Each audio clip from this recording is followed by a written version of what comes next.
Retrouvez l'intégralité des épisodes de cette série, ainsi que des dizaines d'autres œuvres inédites sur Tellington, notre plateforme dédiée à la fiction sonore, originale et autoproduite. Tellington est disponible sur Android, iOS et par navigateur. N'hésitez pas à vous abonner à la plateforme pour soutenir notre travail.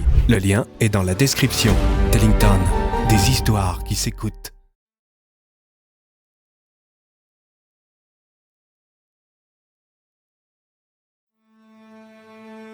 La vengeance des innocents. Chapitre 1. Du feu dans l'océan.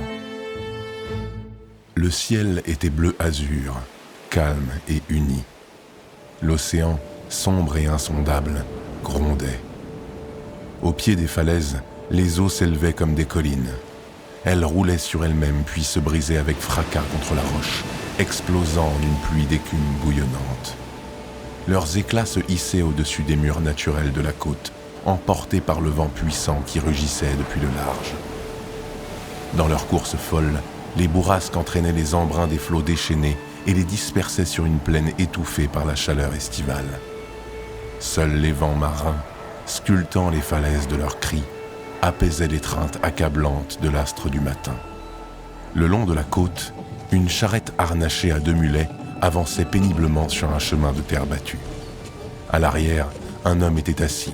Il admirait les 1000 éclats brillants qui vacillaient sur les eaux, se gonflait les poumons des senteurs du bord de mer, écoutait le tumulte des colosses qui s'écrasaient contre la pierre. Les yeux fixés sur la ligne courbée de l'horizon, il rêvait de ce qu'il y avait au-delà. Au-delà de cette frontière tracée par le monde qui gardait l'inconnu. « Hé, petit, tu t'es pas encore endormi, j'espère » cria Jikaël. Le rêveur émergea de ses pensées. « Non, vieil homme, et cesse de m'appeler petit. Je m'appelle Armand. Combien de fois faudra-t-il que je te le répète ?» Le grison à l'avant du véhicule lâcha un rire gras. « Mais tu es petit » insista-t-il. « J'ai une fille encore pucelle qui te marcherait sur la tête. » Armand resta silencieux.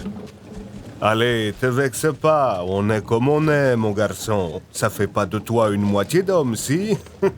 C'est juste que d'habitude, c'est plutôt difficile de te faire taire, alors...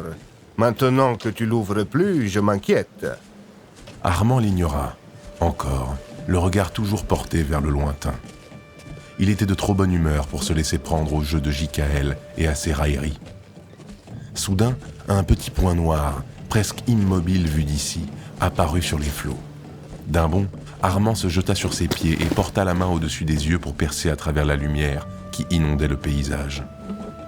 Du haut de la charrette, il n'avait aucun doute sur ce qu'il voyait. « Là-bas, un bateau !»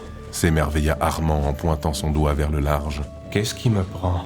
pensa-t-il soudain. « J'ai l'impression d'être un gamin. » Jikaël plissa les yeux à la recherche du petit point qui apparaissait puis disparaissait au gré des vagues.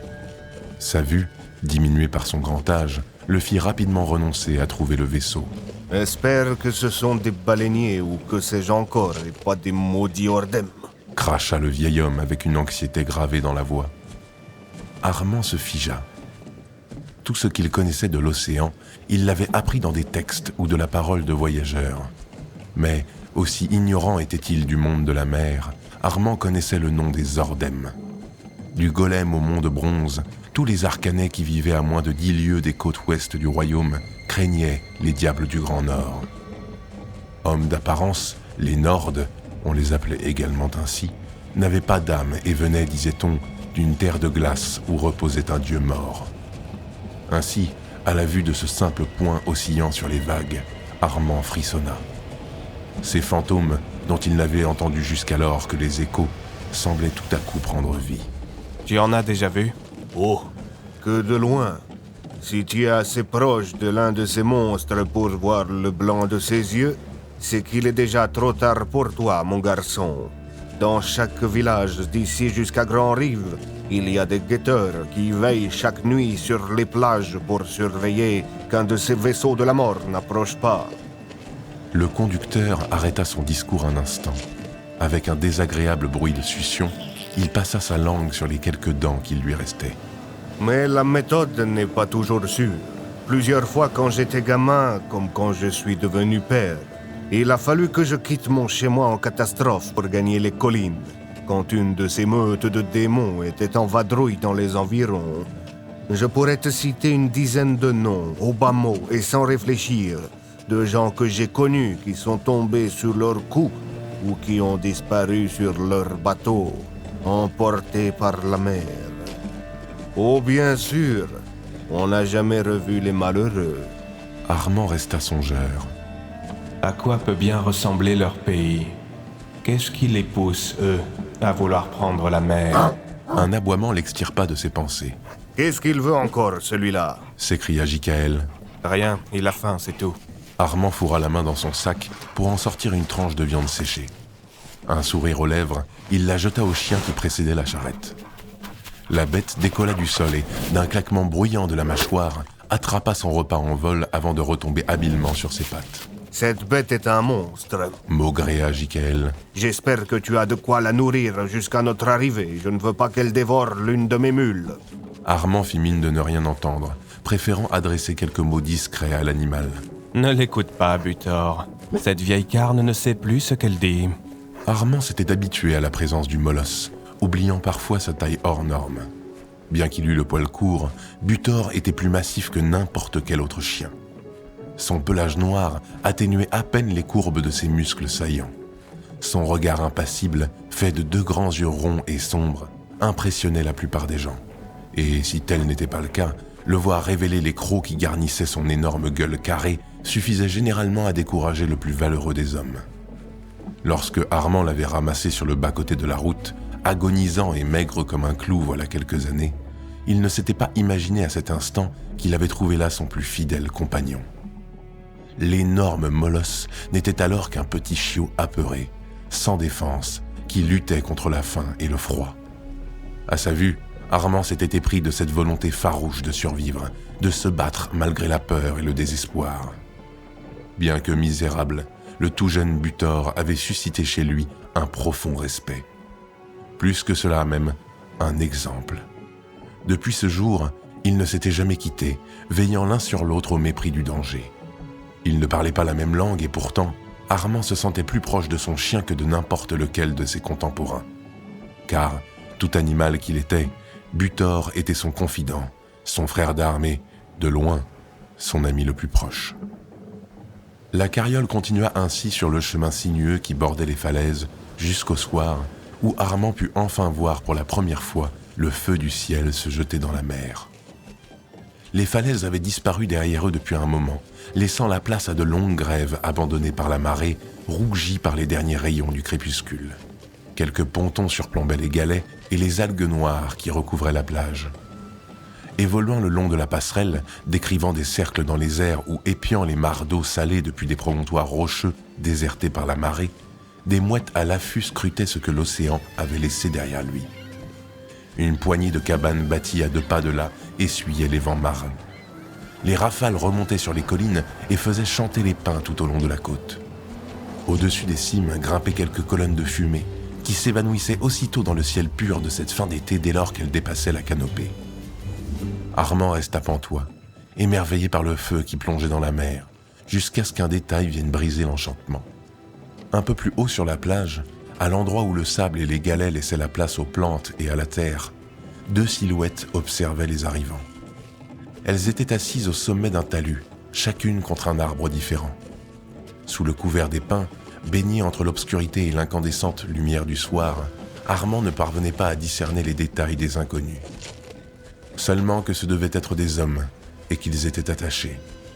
3 autres personnes les surveillaient, installées à bonne distance sur la coque d'une barque retournée sur la plage. « Qui est-ce » demanda Armand tandis que la charrette tournait vers les collines. Aucune idée. Mais un conseil, mon petit, ne te mêle pas des affaires des autres si tu ne veux pas qu'on se mêle des tiennes. La charrette cahota plus encore tandis qu'elle commençait son ascension. Les gens d'ici sont méfiants. Continua le vieil homme.